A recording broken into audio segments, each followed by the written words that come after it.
The story of True Life Church began when Reverend Toh left Life Church. The seed for a new church was planted when Reverend Toh handed in his letter resigning as pastor of Life Church to its board of elders. This followed a tumultuous session meeting on August 20th, 2003, where Reverend Toh first indicated his resigning as pastor.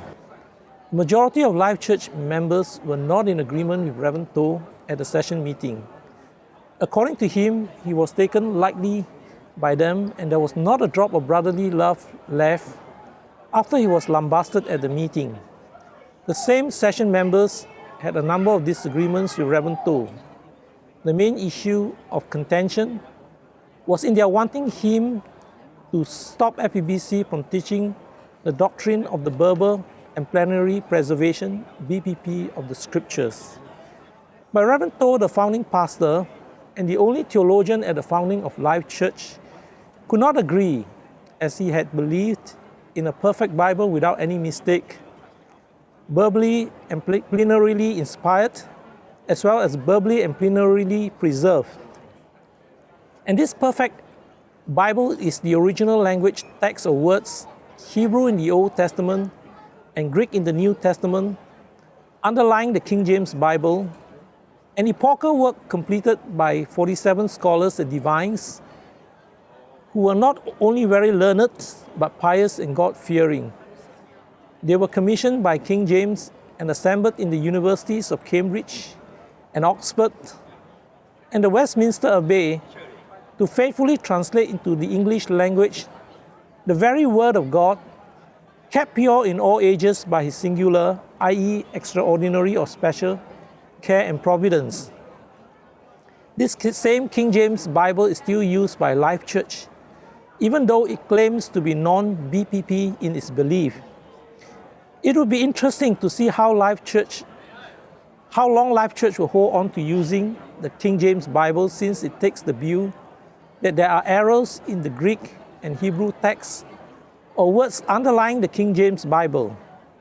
Reverend Toh's belief in the BPP doctrine, which is no different from FEBC's in form and substance, is evident in an article titled Reformation into the 21st Century, printed in Life Church's 50th Anniversary magazine.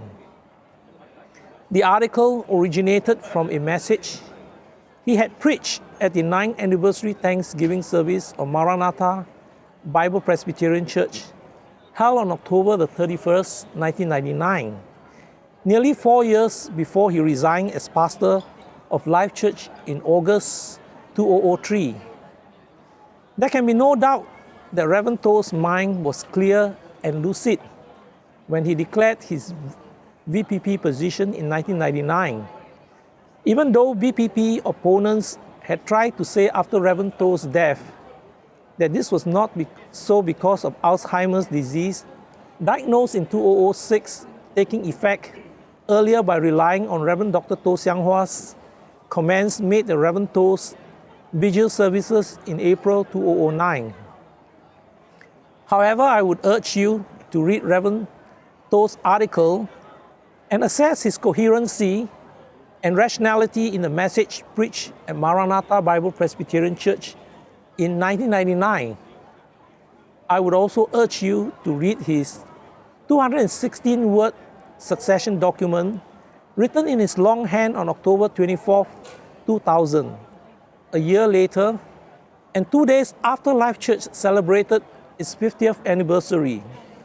This document, signed in the presence of Elder Koo Peng Kiat, was perfectly written without any mistakes, naming Reverend Dr. Koo to succeed him as principal of Far Eastern Bible College, while indicating that no suitable person had been found to succeed him as pastor of Life Church.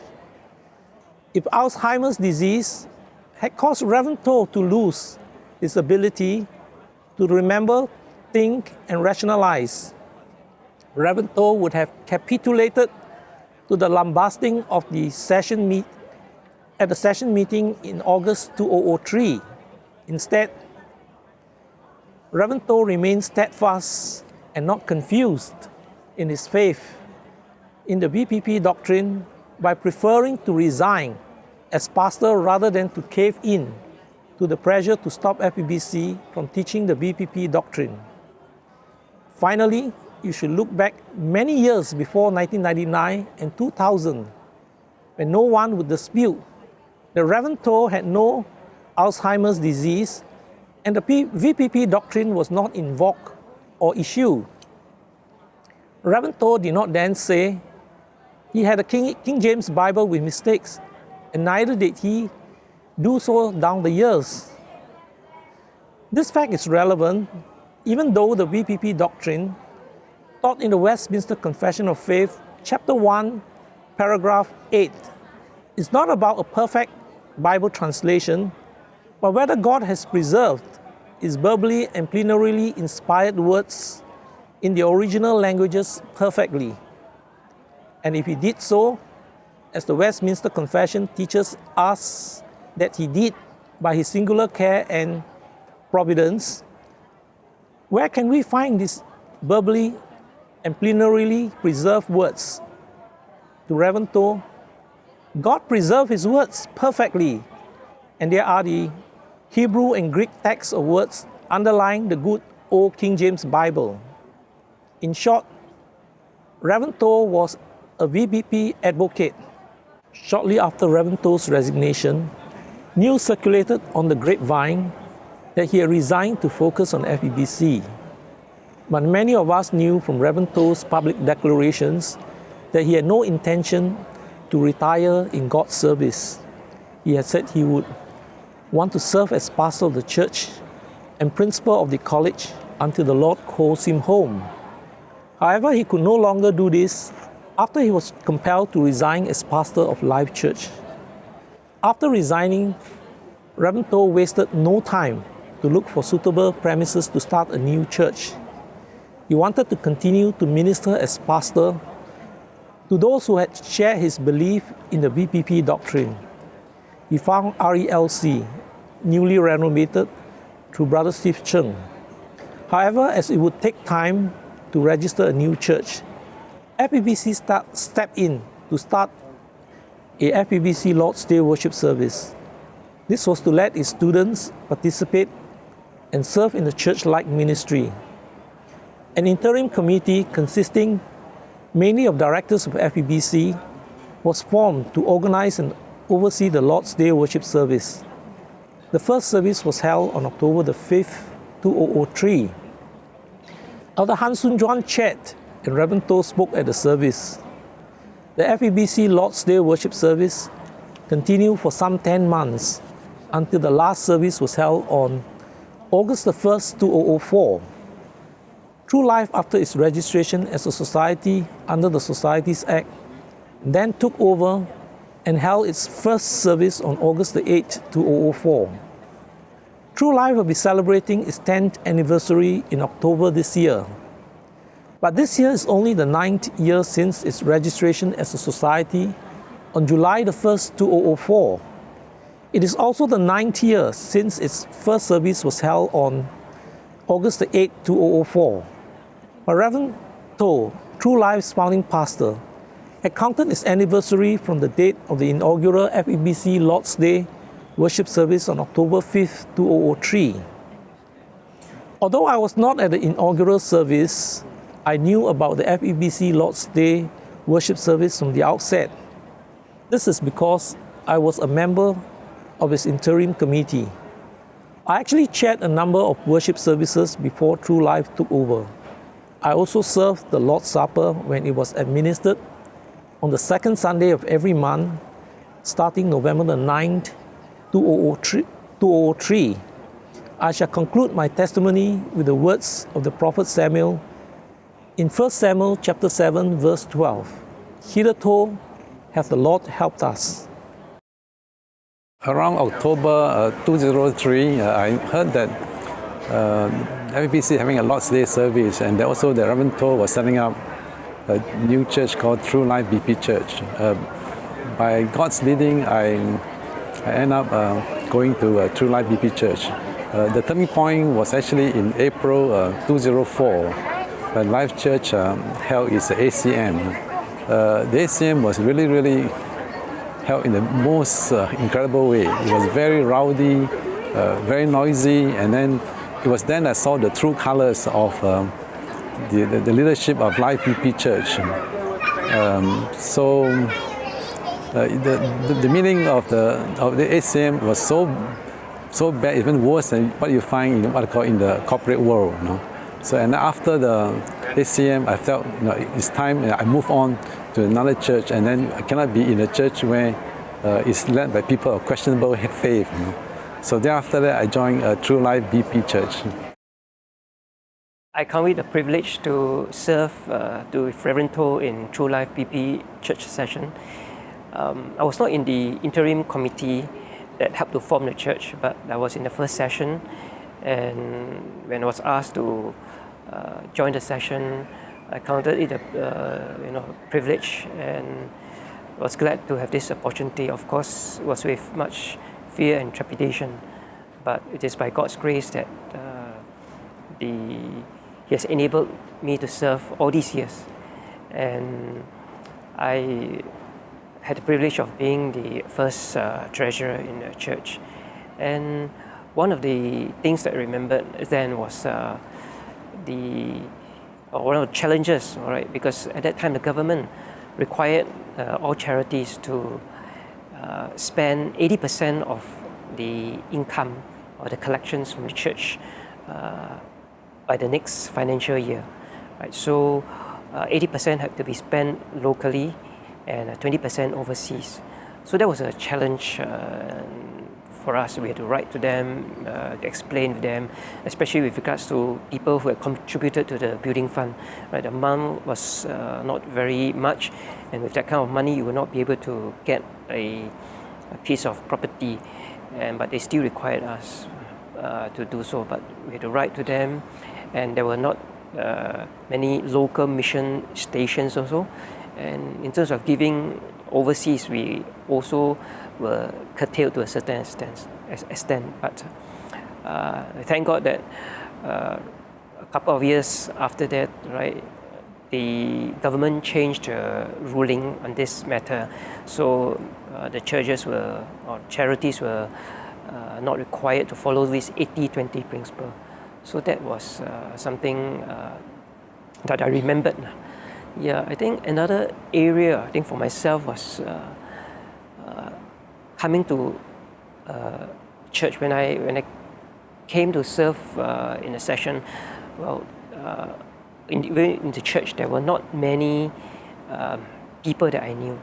Right? So, in fact, besides the elders and Deacon Men Yi, right, the rest of the session members were new to me.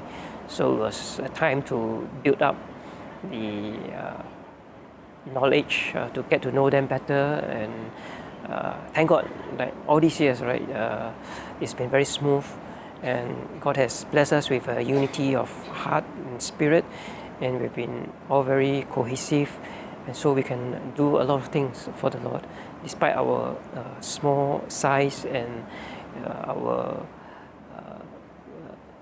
we do not know each other that well, but God has, through the years, enabled us to do so. The church was founded because we believe in the perfection of scriptures, and we believe that God has not only inspired the scriptures in the past, but He has also preserved it even till today, every word of it. And I believe that the Dean Bergen Oath is a very succinct affirmation of our beliefs. I think it was during, or rather after our election into the session, that we were informed that we'll be taking the Dean Bergen Oath, and we all took it without any question, without any hesitation, because that is what we believe in. And so after that first dedication service of the session, subsequent session members were also asked to do it, and that has been the norm throughout the years. The Dean Bergen Oath was instituted for session members I believe in 2008, after the election of the session for that year. As to why it was instituted, given the character of the times in which we live, where it is very hard to be sure of a person's spiritual stand, even though he may claim to be a Reformed Christian. So it was seen as a practical way of weeding out, so to speak, those who were for the preservation of the scriptures versus those who say they were but are not, or those who outright reject the preservation of the scriptures. It's the taking of the Dean Bergen oath, in other words, is a form of biblical separation. A person who does not take the Dean Bergen oath or refuses to take it cannot any longer serve either in the session or in any ministry in True Life BP Church. So it was for that reason really that the taking of the Dean Bergen oath was instituted. Reverend Toh was my first pastor and my spiritual father. It was a great privilege to serve with him at Life Church, subsequently at Far Eastern Bible College, the worship service, and then at True Life. I learned two key principles from him. The first is that the glory of God must be foremost in everything that we do. And secondly, the extension of the kingdom of God must be our preoccupation. So we have to ask ourselves, is God glorified when we say that we have absolute faith in the Bible that we hold in our hands? Is God glorified when we say that we have a perfect God who gave us a perfectly preserved word? Is God glorified when we say that God used Reverend Toh and the Bible-Presbyterian movement to expand his kingdom? Well, in all this, we can say yes, yes, and yes. God is glorified. Right? We detract from the glory of God when we entertain the slightest doubt about the perfection of God, when we entertain any doubt about the perfection of His Word, or when we allow ourselves to think that we can help God in any way. So that's the first lesson I learned from Reverend Toh. Glory of God is foremost, most important. Secondly, we must always think of how we can accelerate missions. Reverend Toh would always be the first to go to a new field, and he would always take the lead in supporting overseas missions. And he urges the church to be missions-minded. He would always say, evangelize or fossilize. He was always challenging the church to put the goal into the gospel, and he would be the one taking the lead. So these are the two key principles that I learned from him. In session meetings at Life Church, he would always be very accommodating and moderating over non-doctrinal issues. Well, the session meetings became acrimonious over the perfect Bible issue, and he was still very moderate, he was still very forgiving, despite not compromising on his doctrinal stand. Right? He took the lead, and he stressed that he would still be willing to work with his assistant pastors. So he was an example and epitome of humility, always Jesus first, himself last. Towards the end of his tenure at Life Church, he was continuously lambasted by session members. And after each session meeting, it was painful. It was heartbreaking to see how he had to bear it. He was the target of it all. Yet he did not retaliate in any way. He simply resigned. He submitted to the will of God. And that was how True Life was born, out of one man's total submission to God and His will. At True Life, Reverend Toh was very supportive of how we built the church and the various ministries. If we had a suggestion, a proposal, he would gladly welcome it, and he trusted you to carry it out. So even though Reverend Toh was such a spiritual giant, yet he was very kind, he was very compassionate, and he was very approachable. He trusted others, and even at times he was defrauded, he was taken advantage of, he would still trust the next person and was ever ready to extend a helping hand to anyone in need. When Milan and myself were getting married, we were having some difficulties with my unbelieving mother and family. He gave us godly advice and counsel. Right? Another time, after he preached on Ruth and Boaz, he asked us with a characteristic twinkle in his eye if it was love at first sight when I first met Mei Lan. He was not just my pastor, but also my spiritual father, and I think we all, and I do miss him very much.